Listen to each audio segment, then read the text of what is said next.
Bengaluru rave party కేసులో కీలకమైనటువంటి twist వెలువడింది.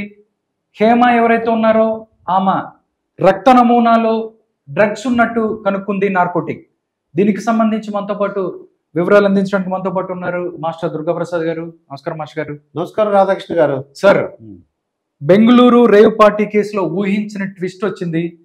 హేమ ఎవరైతే ఉన్నారో ఆవిడ బ్లడ్ నమూనాల్లో డ్రగ్స్ ఉందని తేలింది. అంటే ఫస్ట్ నుంచి కూడా ఆవిడ చూసుకున్నట్టు కేసుని తప్పుదోవ పట్టించడానికి ప్రయత్నించింది అని చెప్పొచ్చు.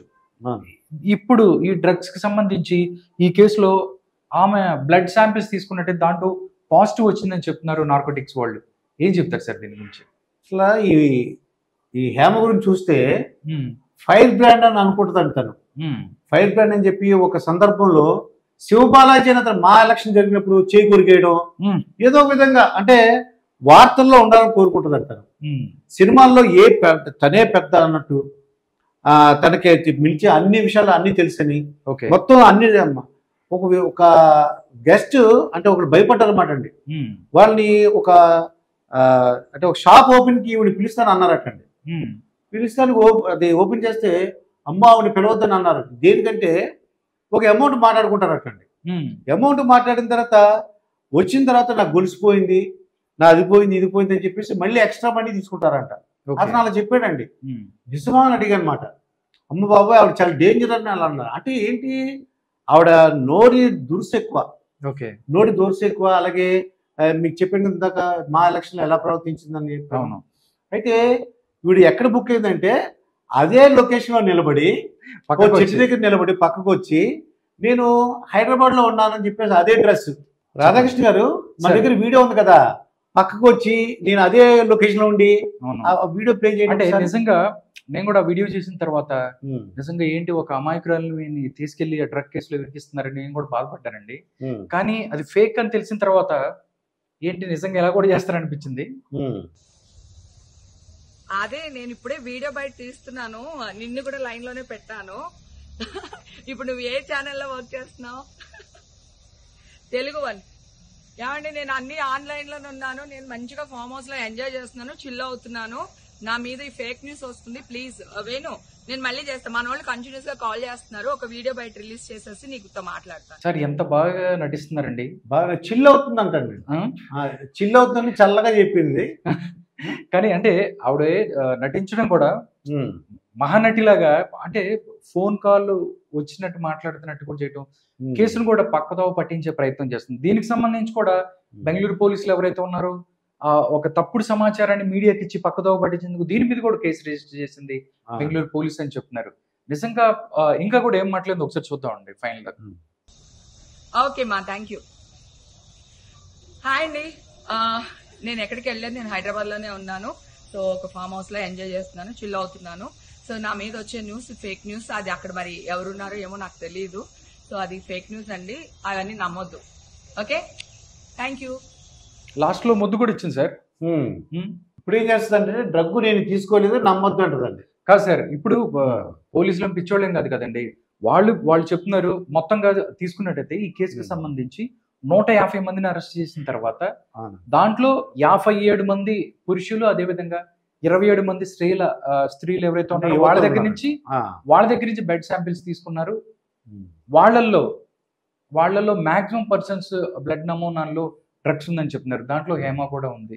నిజంగా చూసినట్టయితే తెలుగు ఇండస్ట్రీకి సంబంధించిన చాలా మంది డ్రగ్, పోయినసారి కూడా అంతమంది డ్రగ్ కలకలం ఒకటి వచ్చింది, దాంట్లో కూడా చాలా మంది ఇలా ఉన్న పరిస్థితి. బట్ దాంట్లో ఎవరికి కూడా పూరి జగన్నాథ్ అవ్వచ్చు, లేకపోతే మిగతా తరుణ్ అవ్వచ్చు, చాలా మంది ఉన్నారు. వాళ్ళ మీదకి అలిగేషన్స్ వచ్చాయి. వాళ్ళు కూడా నార్కోటిక్ వాళ్ళ ఆఫీస్కి వెళ్ళి వచ్చిన పరిస్థితి, వాళ్ళని విచారించడం కూడా జరిగింది. బట్ ఇక్కడ చూసుకున్నట్టయితే డ్రగ్స్ ఏదైతే ఆ బ్లడ్ లో ఉండటం అనేది కూడా దీంతో కేసులు ఆ మీద ఎక్కువ వచ్చే అవకాశం ఉందంటారా? ఎలా? దీన్ని ముందు ఒకసారి ఇది వీళ్ళు పెట్టిన ఫంక్షన్ పేరే పెట్టండి, సన్సెట్ వాసు బర్త్డే పెట్టి దానికి ఒక ట్యాగ్ లాగా పెట్టారండి. Sunset to sunrise victory, రాత్రి నుంచి పగల వరకు పెట్టి 2 లక్షల నుంచి 3 లక్షలు అంటండి. అదొక పాస్వర్డ్ ఇచ్చారు. ఆ వాసు ఒక స్టిక్కర్ పెట్టారు. ఇవన్నీ కూడా ఉంటేనే లోపలికి అలౌ చేస్తారండి. ఇక వాళ్ళ ఇష్టం వాటి తాగి తందనాలు ఆడడం. రేవ్ పార్టీ అంటే ఇక మరి ఆడవాళ్ళు కూడా ఉన్నారంటే చూసుకుంటారు అక్కడ, దాన్ని బట్టి అర్థం చేసుకోవచ్చు. ఓకే. మరి పాజిటివ్ వచ్చింది అనుకోండి, ఇది పాజిటివ్ వచ్చింది తగిన సెక్షన్స్ ఉన్నాయండి. ఆ సెక్షన్ ప్రకారం తనకి శిక్ష పడుతుంది. దాన్ని బట్టి ఆ బెంగళూరు పోలీసులు అయితే ఈ హేమ ఉందని నిర్ధారించారు. Okay sir. దాంతో పాటు ఇంకా సార్ ఆశీరాయ్ అని ఎవరైతే ఉన్నారో చాలా మంది సెలబ్రిటీస్, తెలుగు సెలబ్రిటీస్ చాలా మంది ఉన్నారు. ఆశీరాయ్ అని ఇంకొక సెలబ్రిటీ ఎవరైతే ఉన్నారో ఆవిడ కూడా ఈ కేసులో ఉంది, అక్కడ పట్టుబడిన వాళ్ళు ఉన్నారని చెప్తున్నారు. ఆవిడ కూడా ఒక బయట వెళ్లి చేసింది. ఒకటే అండి, I went for birthday party and I call him brother. Okay, అక్కడ బర్త్డే పార్టీ నడుస్తుంది, లోపల అందరు ఏం చేస్తున్నారు ఏంటి, I don't know anything. So please దయచేసి మీరు అందరూ నన్ను హెల్ప్ చేయండి. నేను ఒకటి ఆడపిల్ల అండి, ఇప్పుడే ఇండస్ట్రీకి వచ్చినానండి కష్టపడి. ప్లీజ్ హెల్ప్ చేయండి నాకు. Thank you. అండ్ నేను లింక్ పెడుతున్నానండి, ప్లీజ్ చూడండి. థ్యాంక్ యూ అండి. అమ్మాయి విన్నారండి ఏం చెప్తుందో? హెల్ప్ చేయమంటుంది. ఏమి హెల్ప్ చేయాలి వీళ్ళు అంటే ప్రతిసారి అండి నేను ఆడపిల్లనే కార్డు విక్టింగ్ గా ఏదైతే నేను ఆడపిల్లని నాకు తెలియదు, జస్ట్ అది ఒక బర్త్డే పార్టీ అని మాత్రమే తెలుసు, అక్కడికి వెళ్ళిన తర్వాత అది రేవ్ పార్టీ అని చెప్పి అంటున్నారు. బట్ అక్కడ డ్రగ్స్ దొరికిన మాట వాస్తవం అన్ని ఉన్నాయి కదండి. బట్ ఇలా మాట్లాడటం అనేది నిజంగా ఎంతవరకు కరెక్ట్ అంటారు? లేకపోతే పోలీసులు నిజంగా చాలా మంది అక్కడ ఉన్నారు, వాళ్ళని కూడా అరెస్ట్ చేసిన వాళ్ళు అమ్మాయి ఉంది, బట్ నాకు తెలియదు అంటాం ఎంతవరకు కరెక్ట్ అంటారు? దీన్ని పోలీసులు నమ్మే అవకాశం ఉందంటారా?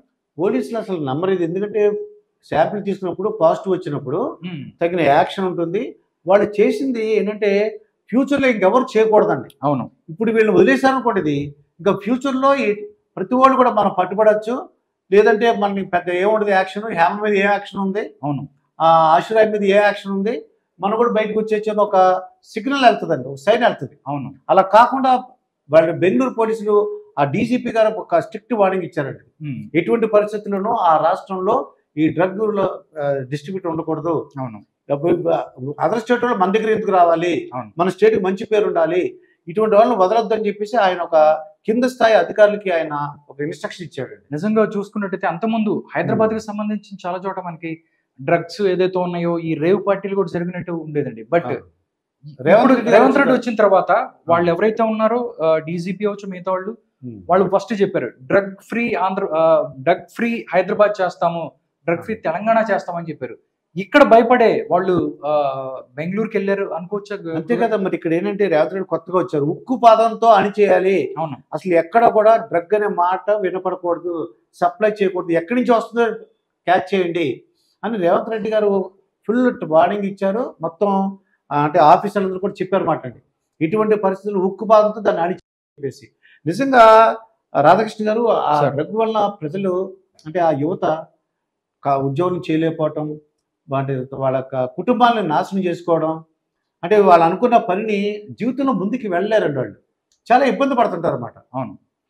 అందువల్ల ఇటువంటి పరిస్థితుల్లో కూడా ఇది స్ట్రిక్ట్ యాక్షన్ ఉంటుందని నేను అనుకుంటున్నాను. సార్, ఎవరైతే పార్టీని నిర్వహించారో లంకపల్లి వాసు, ఆయన విజయవాడకి చెందిన వ్యక్తి, ఆయనకు సంబంధించి కూడా కొన్ని వస్తున్నాయి.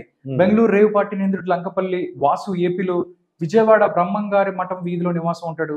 అతనిది సాధారణ కుటుంబమే. తల్లి దోశలేస్తుంది, అక్కడ దోశ వేసుకొని జీవనం సాగిస్తూ ఉంటది. తండ్రి మరణించాడు. వాసుకి 2 అక్కలు, ఒక అన్నయ్య కూడా ఉన్నారు. చిన్నప్పటి నుంచి మంచి క్రికెటర్ గా వెళ్ళాలనుకున్నాడంట. బట్ అట్లాగే బుకీగా వెళ్ళాడు. దాంతో పాటు రేవ్ పార్టీస్ అరేంజ్ చేసే దానికి వెళ్ళాడు. నిజంగా ఈ అంశాన్ని ఎలా చూడొచ్చు? అంటే ఎక్కడే జరిగినా కానీ మూలాలు ఆంధ్రప్రదేశ్ లో అయితే తెలంగాణకి సంబంధించి ఉంటున్నాయి. ఎందుకంటే కాకాని గోవర్ధన్ రెడ్డి ఎవరైతే ఉన్నారో ఆయన స్టిక్కర్ ఉన్న కారు కూడా దొరికిన పరిస్థితి. వాసి గారు మీరు చెప్పిన దాని ప్రకారం ఇప్పుడు నాకు తెలిసింది, ఇప్పుడు అంత అంటే బతకలేక అంటే ఒక బతకటానికి వాళ్ళు దోశలు వేసుకుంటూ బతికే ఆవిళ్ళు ఇంతమంది వాసు పార్టీ ఇవ్వగలరా బర్త్డే పార్టీ?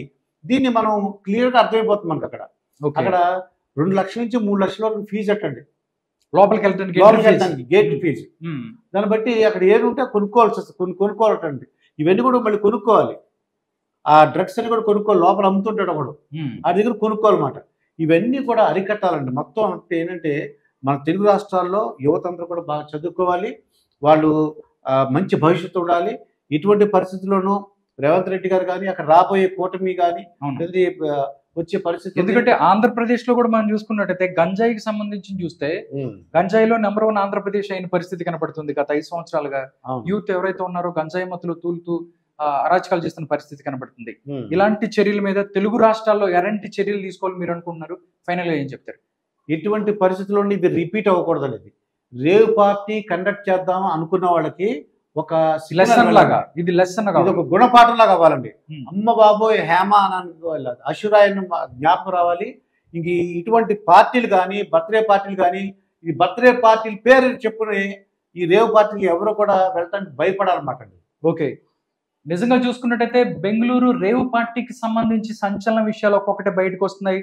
టోటల్ గా దగ్గరగా 150 మంది సెలబ్రిటీలు అవ్వచ్చు, ఎవరైతే ప్రముఖులు దీంట్లో పాల్గొన్నారో దాంట్లో 57 మంది పురుషుల నుంచి 27 మంది స్త్రీల నుంచి కూడా రక్త నమూనాలు స్వీకరించిన తర్వాత ఈ ఎవరైతే హేమ ఎవరైతే ఉన్నారో ఆవిడ బ్లడ్ శాంపిల్లో డ్రగ్స్ ఉన్నట్టు ఎవరైతే ఉన్నారో పోలీసులు నిర్ధారిస్తున్న పరిస్థితి కనిపిస్తుంది. నిజంగా 2 తెలుగు రాష్ట్రాల్లోనే కాకుండా మిగతా చోట్ల ఎక్కడైతే ఉందో దీని మీద గవర్నమెంట్లు ఉక్కుపాదం వేసి అణిచివేయాలి.